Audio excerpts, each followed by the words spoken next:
Bonjour la vie, ce matin nous amène dans des livres, mais une forme de livre que l'on n'a pas l'habitude de présenter.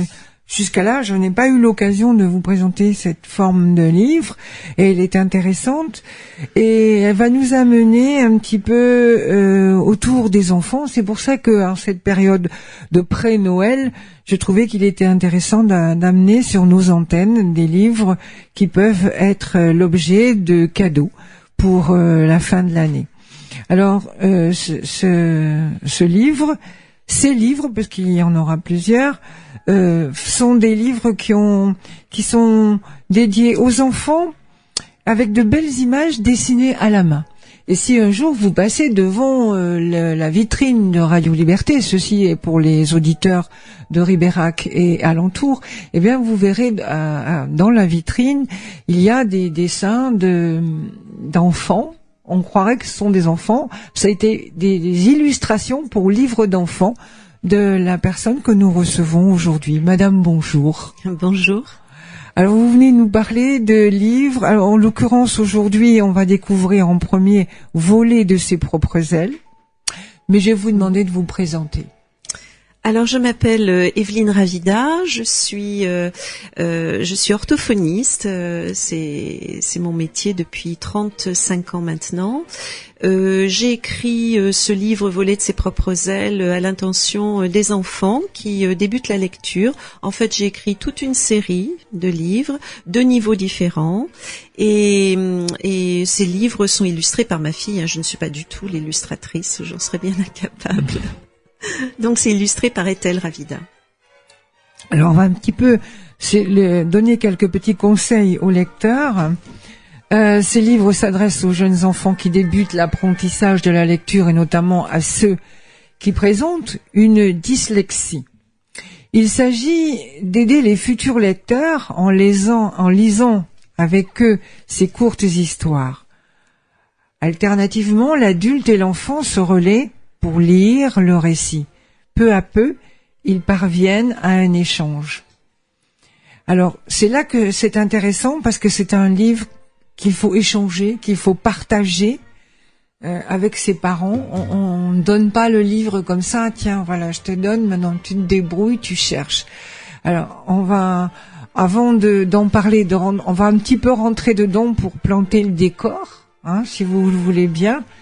Les images sont très jolies, compréhensibles, mais c'est surtout l'orthographe qu'il va falloir centrer dans ce livre. Dans son jardin du quartier des Ondines, Fée Avril cueille des herbes pour ses tisanes. Tout à coup, elle voit une boule de poils roux passer au-dessus de sa tête. « Tiens, un chat qui vole !»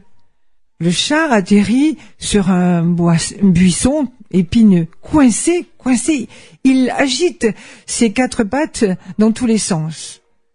La fée Avril le saisit par le cou et l'observe.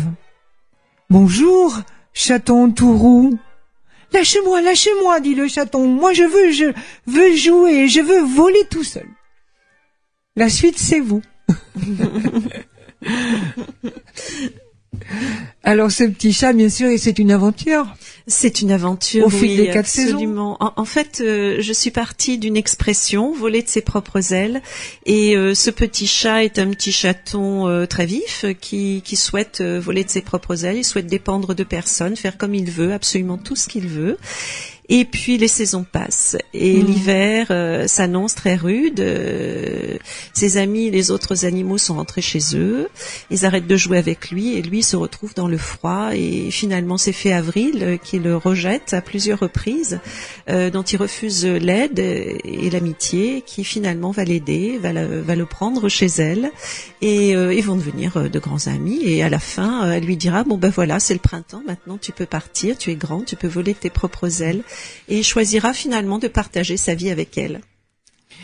Alors, on disait tout à l'heure dans le texte que c'est un livre qui a été écrit en partie pour tous les enfants, pas particulièrement pour une classe d'enfants, mais quand même, ça peut aider des enfants qui présentent une dyslexie. Oui, oui, absolument. C'est-à-dire, ce livre-là, Voler de ses propres ailes, est un livre de premier niveau, c'est-à-dire pour des enfants débutants. Mais la couleur ivoire du papier est faite pour ne pas fatiguer leurs yeux. L'espacement des caractères est important. Il est de nature à convenir aux enfants qui présentent une dyslexie. Les graphies complexes sont en couleur parce qu'un enfant dyslexique, quand il voit par exemple O-N, pour lui c'est on au mieux, je dirais, puisque souvent il inverse, il peut dire no ou il peut dire ou à la place de on. Quand il voit cette graphie coloriée d'une certaine couleur, et toujours la même, et bien ça le renvoie aux graphies complexes qu'il a apprises, et du coup il se dit alors ça c'est un seul son, c'est pas deux sons. Et ça le renvoie à toute la liste qu'il a dans la tête, parce qu'ils ont une bonne mémoire quand même, ces enfants, et ils apprennent bien leurs leçons en général. Et du coup, il retrouve la graphie en question et il peut lire on.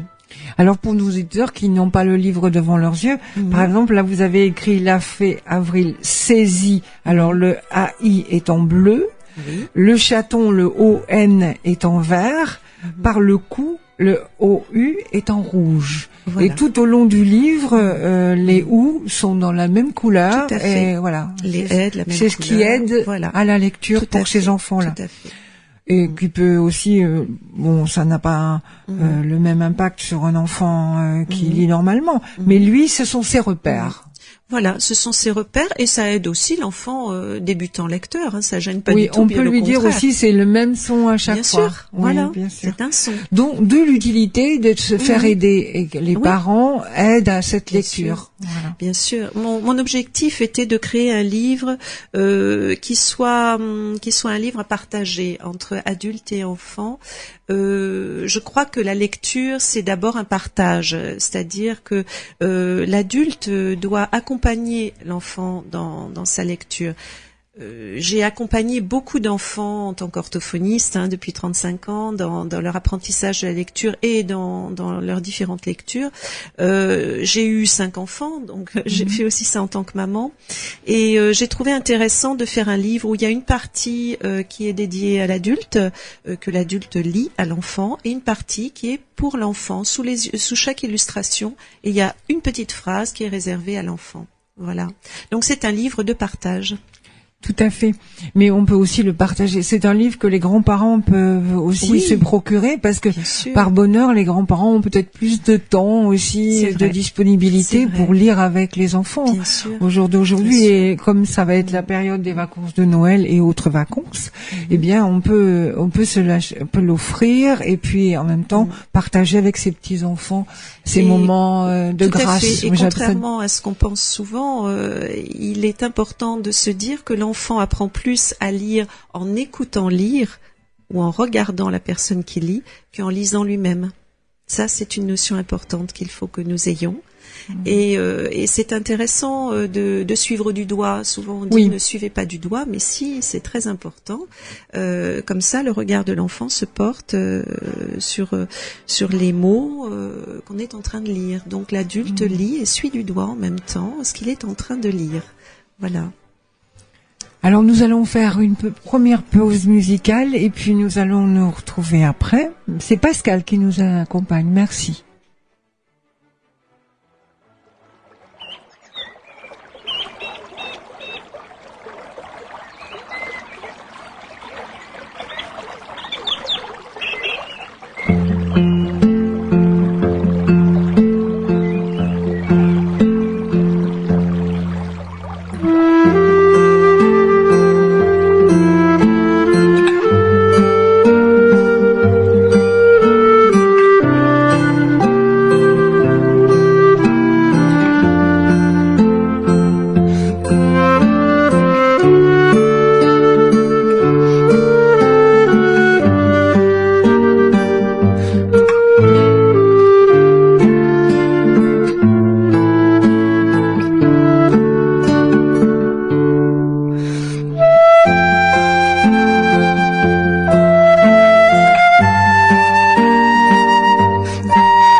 vais vous demander comment détecte-t-on quand un parent, un enseignant détecter la difficulté de l'enfant et dire qu'il est dyslexique? Alors le diagnostic de dyslexie se pose au cours du CE1. Donc ça paraît un peu tardif, mais on ne peut pas poser le diagnostic avant. Il faut vraiment être sûr que les difficultés de l'enfant sont de cet ordre-là. Alors évidemment bien plus tôt, c'est-à-dire dès la grande section maternelle et début du CP, on voit l'enfant qui confond les sons, qui confond par exemple le se, le ze, des sons proches, le che, le je, ou qui confond des graphies visuellement proches comme le F et le T. Si on regarde bien, le F est un T inversé. Ou le M et le N, etc. Et c'est vrai que tout ça, ça doit être des petits signaux d'alerte. Alors il faut pas non plus se paniquer, mais la seule façon de poser le diagnostic, c'est de faire un bilan, et ce bilan est un bilan orthophonique. Donc il faut pas penser que ça traumatise l'enfant, c'est quelque chose d'utile, et il vaut mieux le faire et puis ressortir de chez l'orthophoniste en se disant non, ce n'est pas de la dyslexie, tant mieux, mais le faire quoi, quand on a un doute. Alors en plus, je voulais vous demander si par hasard les enseignants ne le détectent pas parce qu'ils ont beaucoup d'élèves et qu'ils n'ont pas forcément aussi de la formation pour ça. Est-ce que au niveau des parents, est-ce que vous avez des conseils à leur donner, des clés pour essayer de voir s'ils ont un problème, quels conseils vous pourriez leur donner? De venir vous voir d'abord, bien sûr, ça en tant qu'orthophoniste. Il faut savoir qu'un bilan orthophonique est prescrit par un médecin. Donc, les parents peuvent s'adresser au pédiatre de l'enfant ou à leur médecin généraliste. S'ils ont un doute. S'ils ont un doute, voilà. Il s'agit pas de s'affoler au premier petit dérapage, puisque l'enfant, quand il apprend à lire, bien sûr qu'il va faire de nombreuses erreurs, puisqu'il procède par essai, erreur, et c'est comme ça qu'on apprend toute la vie. C'est de cette manière-là. Mais c'est vrai que des erreurs répétées qui paraissent bizarres, il vaut mieux quand même essayer d'y voir d'un petit peu plus près.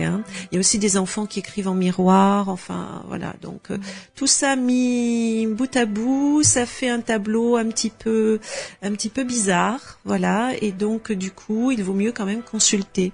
Donc voir un médecin qui lui va prescrire éventuellement le bilan orthophonique si lui il pense qu'effectivement ces troubles-là sont un petit peu inquiétants et qu'il veut savoir si effectivement il y a risque de dyslexie ou pas. Voilà. Et les séances peuvent durer, c'est au gré de l'évolution de l'enfant. Alors voilà, c'est ça. Il n'y a pas 10 séances, il n'y a pas 5 séances, c'est vous. En général, voilà, c'est ce qui est prescrit. C'est à peu près 30 séances au départ, mais bon, ça peut être plus long. Il y a des enfants moi personnellement, que je suis depuis plusieurs années. Voilà, ça dépend de l'évolution de l'enfant, du degré de son trouble. Bien sûr, puisqu'il y a des dyslexies différentes et il y a des degrés différents. Et bien sûr, ça dépend aussi de la personnalité de l'enfant, de l'accompagnement dont il bénéficie, aussi bien accompagnement familial que scolaire. Voilà. Tout à fait. Donc ce petit livre, Voler de ses propres ailes, il dit bien ce qu'il dit. Parce que par votre profession, vous les aidez à voler de leurs propres ailes. C'est ça. À prendre leur envol vers la vie dans de bonnes conditions. Oui. Et à accepter l'aide. Je crois que c'est aussi le message que je passe à travers ce petit livre. Accepter l'aide qui leur est proposée. Un enfant qui est bloqué dans ses difficultés et qui aussi a été pointé du doigt, voilà, marginalisé un petit peu. C'est un enfant qui s'est replié sur lui-même. En retrait, oui. Il est en retrait, donc c'est difficile pour lui d'aller vers les autres et c'est difficile d'accepter l'aide. Et voilà, c'est un petit peu le message que je passe dans ce livre, Voler de ses propres ailes. Parce qu'il est conscient de sa différence. Bien sûr, absolument, oui. Et qu'il pense que il vaut mieux qu'il ne s'expose pas au courroux des autres ou à leur moquerie ou tout simplement il se dit qu'il va régler ça tout seul au bout d'un moment. Donc voilà pour les parents, les papas, les mamans, et puis c'est juste un petit conseil. Donc ce petit livre pourra vous aider. On va faire une autre pause musicale et puis on va se retrouver avec vos autres livres. D'accord. À moins que vous ayez encore des petites choses à dire là-dessus.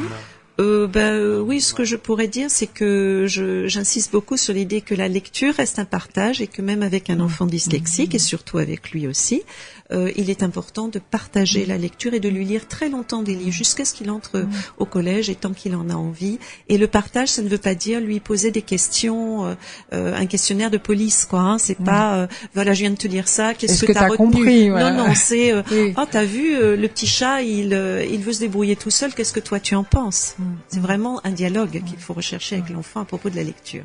Mais ce que l'on peut aussi regretter, c'est que autrefois les mamans et les papas, le soir quand on accompagnait notre enfant au lit, on lui racontait une histoire.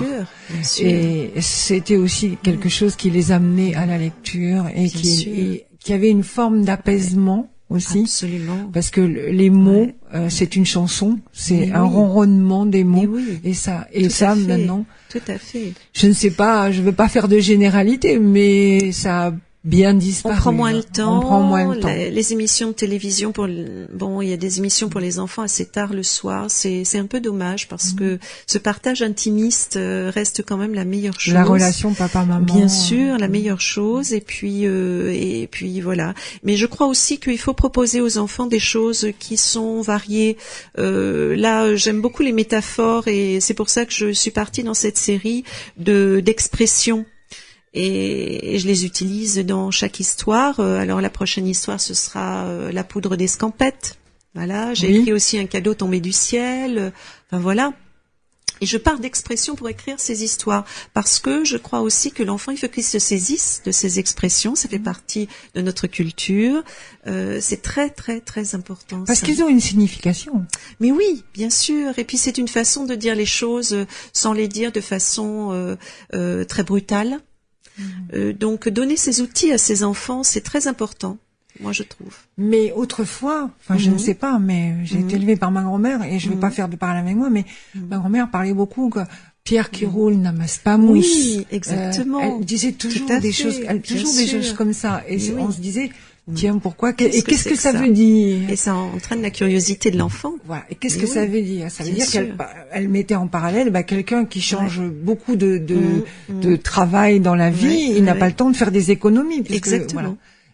Elle arrivait à donner une signification. On travaillait beaucoup avec ça. Et puis ça ouvre sur tout un univers. Je veux dire, pierre qui roule n'amasse pas mousse. On imagine la pierre qui roule, on imagine de la mousse. Enfin, ça peut ouvrir sur plein de choses, sur un imaginaire très riche. Et c'est important, ça. Et je crois qu'il ne faut pas un enfant sous prétexte qu'il est dyslexique, par exemple, lui retirer toute cette richesse de la langue. Il ne faut pas l'appauvrir, notre langue. Au contraire, c'est une ouverture sur tout un univers. Sur l'imaginaire, parce que actuellement ils sont tellement passifs. Ah oui, ils sont passifs devant tout ce qu'ils regardent. Je suis sûre que si vous fermez la télé, moi je n'ai plus petits enfants, mais les parents, s'ils ferment la télé et ils leur demandent mais qu'est-ce que tu as vu, raconte-moi l'histoire que tu as vue. Je pense qu'ils n'ont pas eu le temps de la mémoriser, ils l'ont regardée. Alors dans ce cas-là, moi je conseillerais, si vraiment c'est incontournable de voir l'émission en question, la regarder avec l'enfant, prendre ce temps-là et en parler avec lui de la même manière que je propose de le faire avec les livres, c'est-à-dire un dialogue. Voilà, qu'est-ce que t'en penses toi de ce qui s'est passé là? Moi je vois les choses comme ça, toi tu les vois peut-être autrement. Voilà, moi ça me fait penser à ça. Voilà. Un dialogue. Un échange. Mais oui, un échange. Les enfants sont tout à fait capables. Hein. Oui, et surtout maintenant ils ont beaucoup évolué par rapport à nous. Ils ont des petites réflexions d'adultes bien souvent très petits.